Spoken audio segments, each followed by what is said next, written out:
मंच पे बैठे इस इलाके के और प्रदेश से और जिले से आए इस मेले के प्रतिनिधिगण,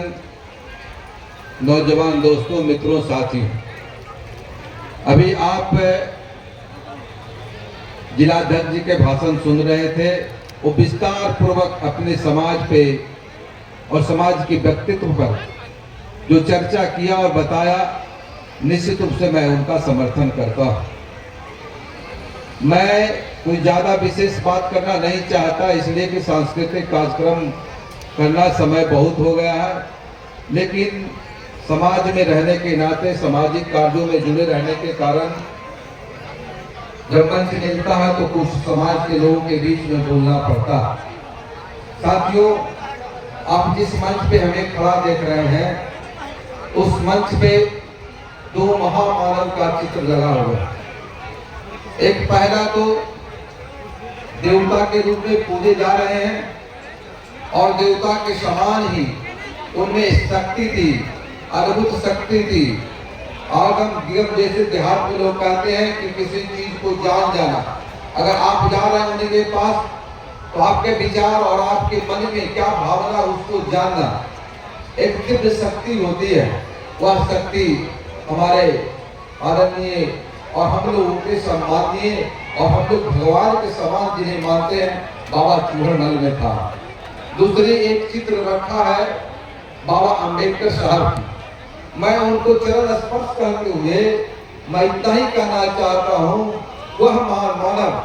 जो हिंदुस्तान को दिया है, इस हिंदुस्तान में कोई महामानव या कोई मानव नहीं पैदा दिया जो अंबेडकर के बनाए हुए संविधान को, अंबेडकर के द्वारा जो दिए हुए हमें जो ताकत मिली है इस हिंदुस्तान को चलाने के लिए विश्व स्तर पर, वह जो यंत्र या तंत्र या जो विद्या दे करके गए हैं, अब तक कोई पैदा नहीं हुआ है साथी। इसलिए अंबेडकर जी का हम लोग भी उसी तरह से पूजा करते हैं जैसे आप लोग पूजा करते हैं। इसलिए कि मैं भी एक पढ़ा लिखा छात्र रहा हूँ और मैं अंबेडकर जी के बारे में जानता हूँ। उनके पास जो शिक्षा थी, उनके पास जो विद्वता थी, जो उनके पास उनका जो नॉलेज था, वह हिंदुस्तान के संविधान को बनाने के बाद पूरे देश को चलाने की जो एक आज परंपरा बनी है, एक संविधान के नीति और सिद्धांत के ऊपर कोई सरकार देश की चलती है, अगर किसी ने इसे बनाने का काम किया था तो उसका नाम डॉक्टर भीमराव अम्बेडकर था साथी। भीमराव अम्बेडकर बहुत गरीब घर से निकले थे, बहुत गरीब घर में पैदा लिए थे, लेकिन उनका व्यक्तित्व और उनकी सोच और उनके पास जो शिक्षा थी, वह हिंदुस्तान के पैमाने पर नहीं, राष्ट्रीय स्तर पर जो पैमाना बना करके उन्होंने जो तैयार किया था, वह आज भी पूरा नहीं हो सकता है साथियों। और आज तक कोई ऐसा महामानव या कोई मानव नहीं पैदा लिया जो इनका स्थान प्राप्त कर सकता है साथियों।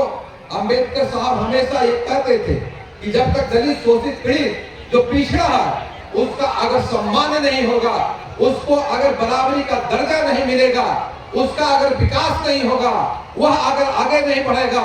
तो यह हिंदुस्तान का कोई भी देश का प्रगति नहीं हो सकता है साथियों। यह अंबेडकर साहब कहते थे। अंबेडकर साहब ने जो संविधान बना करके दिया, उस संविधान पर आज हमारा हिंदुस्तान चल रहा, हमारा शासन और हमारा तंत्र चल रहा, हमारा जो विकास का क्षेत्र है वह विकास हो रहा है। और जिस तरह से पूर्व के वक्ताओं ने चर्चा किया, राजू जी हो, चाहे और कई साथियों ने चर्चा किया, मुकुल जी ने भी चर्चा किया, आरक्षण पर उन्होंने बोला कि अगर आरक्षण नहीं होता तो आज हम जिला परिषद के सदस्य, हमारी पत्नी नहीं होती, आज हम उस जगह पे नहीं होते। लेकिन मैं ये भी कहना चाहता हूँ कि जिस आरक्षण को अंबेडकर साहब ने देने का काम किया था, उसी आरक्षण के सिद्धांतों को आज हमारे नेता नीतीश कुमार जी और आगे बढ़ाना चाहते हैं। लेकिन आपने देखा होगा कि दो दिन पहले न्यायालय का कोई फैसला आया है, उस पर उसका प्रतिबंध लगा है साथियों। नीतीश कुमार जी जो अभी पूर्व के वक्ता चर्चा की, वो आरक्षण पर इतना काम करना चाहते थे, आरक्षण के बल पर जैसे 2005 में सरकार नीतीश कुमार के बने, उन्होंने सबसे पहले जो आरक्षण देने का काम किया, उसमें खास करके दलित, शोषित, पीड़ित अति पिछड़ा को आरक्षण मिला। आज हमारे कई बहन जानते हैं कि प्रमुख है, जिला परिषद के अध्यक्ष है, जिला परिषद की सदस्य है, मुखिया है, पंचायत समिति है, इस तरह से वार्ड के सदस्य और आगे कई जैसे नगर पंचायत में भी अध्यक्ष होते हैं, मेयर होते हैं। इस सब सम्मानित पदों पर जो आरक्षण के ही ताकत पर उनको जगह मिला है, वह एक सबसे बड़ी ताकत अगर किसी ने बुनियादी बनाने का काम किया था तो उसका नाम डॉक्टर भीमराव अंबेडकर था। और अंबेडकर के जो बताए हुए जो मार्ग था, उसी मार्ग को अपनाते हुए हमारे नेता नीतीश कुमार जी आज आपके बीच काम कर रहे हैं और उसी मार्ग पर, उसी के सिद्धांत पर, उन्हीं के बताए हुए रास्ते पर चल कर करके नीतीश कुमार जी आरक्षण नीति को लागू करना चाहते हैं और लागू भी कर रहे हैं। लेकिन बीच में ऐसा अड़चन आ रहा है जिस अड़चन के कारण कुछ परेशानियां होती है। साथियों, मैं ये इसलिए कहना चाहता हूँ, मैं 2-3 बात स्पष्ट कहना चाहता हूँ। एक, मैं अंबेडकर साहब के बारे में इसलिए मैं बोल रहा हूँ कि सबसे पहले हमारी जो भी सामाजिक व्यवस्था, उस व्यवस्था में एक चीज होना चाहिए, शिक्षा। शिक्षा के प्रति मैं भी ये कहना चाहता हूँ कि अपने बच्चों को पढ़ाइए, अपने बच्चों को पढ़ाइए। अगर आप विद्यालय भेजते हैं, विद्यालय में सब तरह का सुविधा आप सरकार ने दे दिया। जिनके पास गरीबी है, पोशाक नहीं मिलता था, आज पोशाक की व्यवस्था, उनको स्कूल जाने में समस्या होता था, साइकिल योजना से नीतीश कुमार जी ने उनको उससे भी लाभान्वित करने का काम किया। नीतीश कुमार जी ने उसके स्कूल जाने के बाद खाना का व्यवस्था किया है। आप सोच सकते हैं, आपको केवल बच्चे को भेजना और पढ़ाना निःशुल्क व्यवस्था है। अगर हमारी बच्चियां पढ़ती है और मैट्रिक में बढ़िया नंबर लाता है तो उसको 10,000 रुपया मिलता है। इंटर में अगर पास करती है हमारी बच्चियां तो उसको 25,000 रुपया मिलता है। अगर ग्रेजुएट होता है, ग्रेजुएशन करता है, बीए पास करता है, बीएससी पास करता है तो उसको 50,000 रुपया मिलता है। और अगर उससे ऊपर जाइए, अगर आप अपने बच्चों को टेक्निकल कॉलेज में पढ़ाना चाहते हैं तो आपको मालूम है कि 4 लाख का क्रेडिट कार्ड मिलता है, उससे आप बच्चे को पढ़ा सकते हैं। अगर आप अपने समाज में अपने बच्चों को पढ़ाने का दायित्व, अपने परिवार को दायित्व लेते हैं तो निश्चित रूप में जो आज अराजकता, जो आज विषमता, जो आज आप में एक प्यार की जो भावना, उस प्यार को जो तोड़ने का काम हो रहा है वह अशिक्षा है साथियों। इसलिए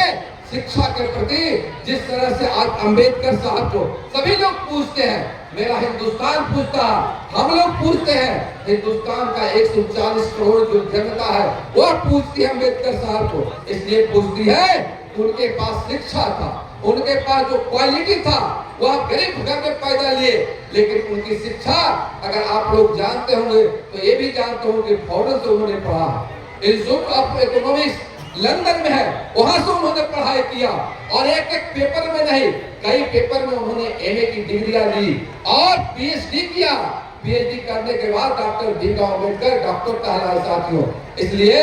मैं ये कहना चाहता हूँ कि आप अपने बच्चों को शिक्षित करिए, अपने बच्चों को पढ़ाइए। आप अपने बच्चों को जितना ज्यादा से ज्यादा, हम लोग का भी सहयोग जो लेना होगा पढ़ाई के लिए आप ले सकते हैं साथियों। हर तरह की व्यवस्था बनी हुई है, उस व्यवस्था में सरकार का लाभ उठाइए। आज तो आप जानते होंगे कि हर गांव में विद्यालय जो था, पहले मध्य विद्यालय था, उसको उत्क्रमित करके मध्य विद्यालय बनाया, प्राथमिक विद्यालय को उत्क्रमित करके मध्य विद्यालय बनाया और मध्य विद्यालय को हाई स्कूल बनाया गया और हाई स्कूल को फिर 10+2। मतलब कहने का है कि गांव के एक स्कूल से ही आप 10+2 कर सकते हैं। 10+2 करने के बाद आप ग्रेजुएशन के लिए, टेक्निकल डिग्री के लिए आप आगे पढ़ने के लिए जा सकते हैं साथियों। सरकार ने सारी व्यवस्था बनाई है। इसलिए मुकुट जी ने कहा कि शिक्षा पर जोर दे, अपने बच्चों को पढ़ाएं और सामाजिक जो विषमता है उसको दूर करें। दूसरी उन्होंने कहा कि सरकार ने शराब बंद करके रखा। उन्होंने विश्लेषण किया कि जिस तरह से आप 150 रुपया का खर्च आप प्रतिदिन शराब पर अगर करते हैं और उसी को अगर 4,500 रुपया महीना होता है अपने बच्चे पर खर्चा करते हैं तो निश्चित रूप से उस बच्चों को लाभ मिलेगा। आज आप देख रहे हैं कि जो समाज शोषित था, जो पीड़ित था, जो पीछे था, आज उसके बच्चे भी आगे बढ़े हैं। उसका क्या कारण है? उसका एक ही कारण है कि सरकार के द्वारा और आपकी जो सोच बनी, जो मानसिकता बनी है कि अपने बच्चों को पढ़ाना है, उस बच्चों को पढ़ाने के बाद आज आपके घर में भी डॉक्टर है, आपके परिवार में भी इंजीनियर है, आपके परिवार में प्रोफेसर है, आपके परिवार में टीचर है, आपके परिवार में वकील है, आपके परिवार में जनप्रतिनिधि है। वह चाहे जिस तरह का जनप्रतिनिधि हो, बहुत विस्तार पूर्वक जो मुकुट जी ने चर्चा किया, निश्चित रूप से मैं उसका समर्थन करते हुए मैं इस बात को बताना चाहता हूँ कि आप शिक्षा पर जोर दें, अपने परिवार को बढ़ाएं और लड़ाई झगड़ा से दूर रहें, द्वेषता और विषमता को अपने मन से हटाने का काम करें। साथियों, यहाँ बैठे तमाम साथी बैठे हैं, हर के बच्चे, वह कितना ही आप देखे होंगे कि बहुत लोग बहुत तरह के काम कर रहे हैं, लेकिन अपने बच्चों को पढ़ाने के लिए वो बाहर भेजते हैं, बच्चों की पढ़ाई पर पूरा ध्यान देते हैं। इसलिए देते हैं कि हर कोई जानता है कि दुनिया के कोई कोना में अगर पढ़ा लिखा बच्चा है तो वहाँ खा पी सकता है, कमा सकता है, अपने इच्छा अनुसार सारा चीज का पूर्ति कर सकता है। साथियों, वह अगर कोई अद्भुत चीज है तो वह शिक्षा है। इसलिए अपने बच्चों की पढ़ाने की प्राथमिकता, और अंबेडकर साहब का फोटो लगा हुआ है, अंबेडकर साहब की कसम देना चाहते हैं आप लोगों को, क्या जब आप इनको मानते हैं तो यह संकल्प लें कि हम घर घर में अपने बच्चों को पढ़ाएंगे, अपने समाज को पढ़ाएंगे और अपने पूरे परिवार और गांव खानदान को भी पढ़ाने का काम करें। चाहे किसी का भी बच्चा हो, अगर पढ़ता है और पढ़ने में तेज है तो उसको आप लोग भी सहयोग करिए। यह मैं करना चाहता हूँ साथियों। मैं इसलिए ये बात करना चाह रहा था कि अंबेडकर साहब का फोटो लगा हुआ था। अंबेडकर साहब ने हम लोगों को जो रास्ता बनाने का काम किया, जो रास्ता देने का काम किया है, उसी रास्ते पर आज यहाँ कुर्सी दिखता है। आप कुर्सी पर बैठे हुए हैं। आज आप कोनर गांव में, हम तो पहले जानते थे कि कुंवर मल जी का एक जगह मोकामा में ही पूजा केवल होता है, लेकिन आज जब हमको मुकुट पासवान जी बताए थे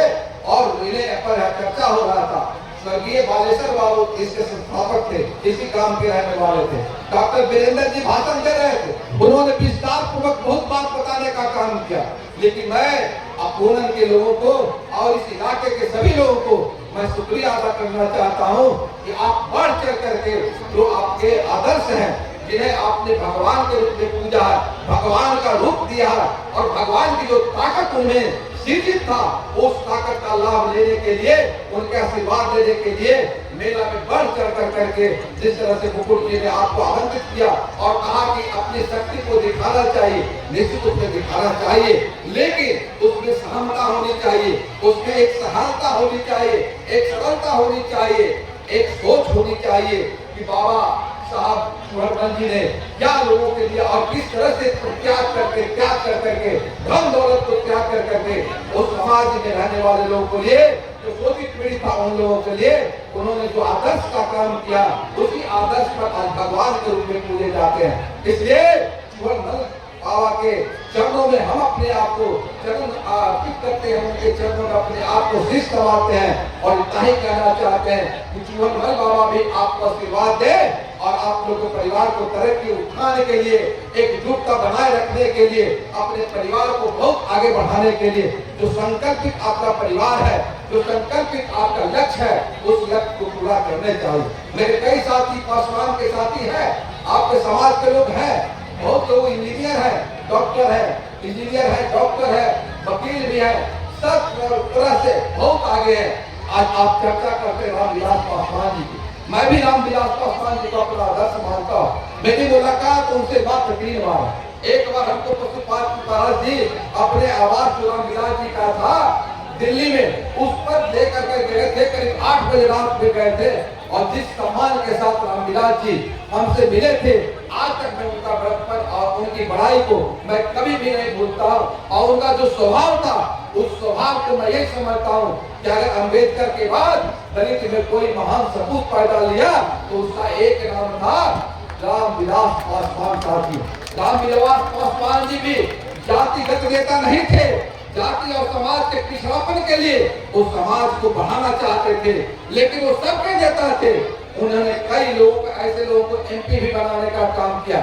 कई लोगों को विधायक भी बनाने का काम किया साथियों, जिस लोग कभी नहीं बन सकता था साथियों, वह रामविलास जी में क्वालिटी था। रामविलास जी को साधारण घर से पढ़े लिखे तो जरूर थे, लेकिन जो उनके पास शिक्षा था, उस शिक्षा का ज्ञान उनके पास था साथियों, और जो सम्मान देने का उनके पास तंत्र था, मैं आज उसकी पूरी हुनर आज चिराग पासवान जी में मैं देखता हूँ। चिराग जी से हमारी भेंट अभी रहो में हुआ, जिस सम्मान के साथ मैंने परिचय दिया और जिस तरह से उन्होंने बात किया, मैं निश्चित रूप से कहता हूँ कि वह युवा शक्ति आपके समाज के नहीं, पूरे बिहार और देश के लिए एक महान सपूत करने का काम करेगा। एक अच्छे इंसान बनकर करके आज देश में केंद्रीय मंत्री के रूप में निश्चित रूप से आपकी ताकत से बने हैं, लेकिन जो उनकी विचारधारा है, जो उनकी सोच है, जिस तरह से वो विकास के लिए और बिहार के लिए और बिहारियों के लिए सोचते हैं, मैं समझता हूँ कि हिंदुस्तान के पैमाने पर अगर कोई दलित का नेता होगा तो उसका नाम चिराग पासवान होगा साथियों। वह युवा शक्ति में ऐसी ताकत है साथियों। इसलिए आप लोग आज यहाँ आए हैं और मुकुट जी ने सारी बात को आपको रख दिया, राजू जी ने भी कह दिया, नीरज पासवान जी ने विस्तार पूर्वक चर्चा किया, योगेंद्र जी ने चर्चा किया, विजय आजाद जी ने चर्चा की है, शैलेश देवेंद्र मुखिया जी भी बोले, तमाम लोगों ने जो चर्चा समाज के प्रति किया है, मैं इतना ही कहना चाहता हूँ कि आप एक विकसित समाज बनाइए, एक अच्छा समाज बनाइए, लेकिन आपसी द्वेष और विषमता को हटाने का काम कीजिए। जो पारिवारिक और सामाजिक झगड़ा है उसको मिटाने का काम किए। बड़प्पन उसी में होता है जब आप बराबर लेकर चलने का काम करिएगा साथियों। इसलिए इस मेला के अवसर में इतना ही कहना चाहता हूँ कि बाबा चूहड़मल ने जो त्याग किया उस त्याग को आप सीखिए। जो उन्होंने बलिदान दिया, जो उन्होंने ताकत के बल पर अपने आप को दुनिया को आदर्श बनने का काम किया, उस आदर्श को उनके अपनाने का काम किया। और अम्बेडकर साहब ने शिक्षा के बल पर जो पूरे हिंदुस्तान को गरीब शोषित पीड़ित और जो भी लोग हैं उनके लिए तो संविधान में जगह दिया है, लेकिन जिस तरह के उन्होंने लोगों के बीच में अपनी आदर्शता को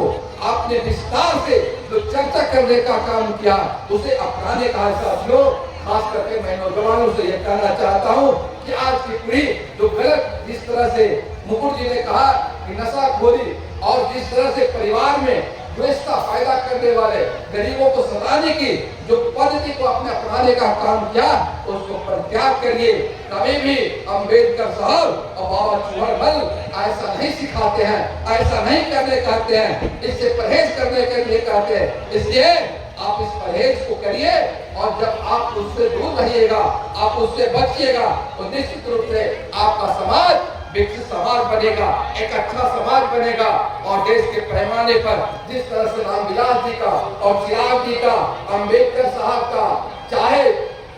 जितने भी हमारे नेता हुए दलित शोषित पीड़ित पिछड़ों के लिए जो भी नेता हुए, जो विचारधारा उनकी था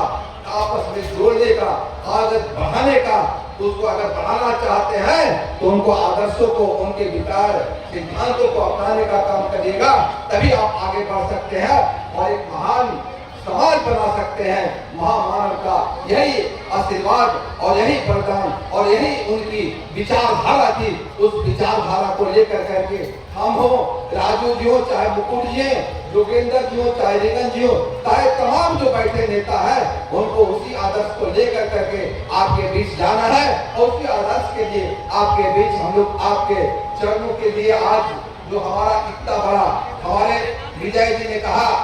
और राजू जी ने तो कह दिए कि हम जो बोलिंग का उन्होंने मांग किया था, मेरा भी मित्र अभी पीएचडी का प्रिंसिपल सेक्रेटरी है, मैं सोचा था कि उसको मैं ही पूरा कर दूंगा, लेकिन राजू उसको पूरा कर दिए। अगर उसका और कोई जरूरत होगा तो हम उसको पूरा करेंगे। और दूसरी और कुछ इन्होंने बात को कहा, मैं जिला प्रशासन से ऊपर से मैं बात करके मैं अपने तरफ से तो कुछ नहीं कर सकता हूँ, इसलिए मैं पूर्व विधायक हूँ, लेकिन एक पार्टी का राष्ट्रीय महासचिव हूँ, हमारे राष्ट्रीय अध्यक्ष नीतीश कुमार जी हमारे हैं और मैं उन्हीं की कमेटी में हूँ, तो मैं नेता से मैं बता सकता हूँ कि पुणे में गया था और 23 साल से यहाँ मेला लग रहा है। मुझे यह जान करके बहुत खुशी हुआ। आज स्वर्गीय बागेश्वर जी नहीं है, लेकिन बागेश्वर जी का जो सपना था उस सपना को इस इलाके के लोगों ने और कुणाल जी, विजय जी ने और उसको चांद लगाने के लिए हम लोगों को साथ में लेकर के ऐसे शुभ अवसर पर हमारे मुकुट भाई ने, मैं इनको भी तहे दिल से शुक्रिया अदा करता हूँ और आप लोग का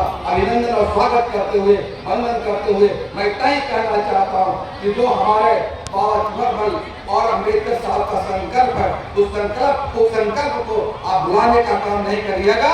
और उनके विचारधाराओं पर चलने का काम करिएगा। निश्चित रूप से यह जो समाज है एक विकसित समाज ही नहीं, एक सुंदर समाज बनेगा। बहुत बहुत धन्यवाद, बहुत बहुत धन्यवाद।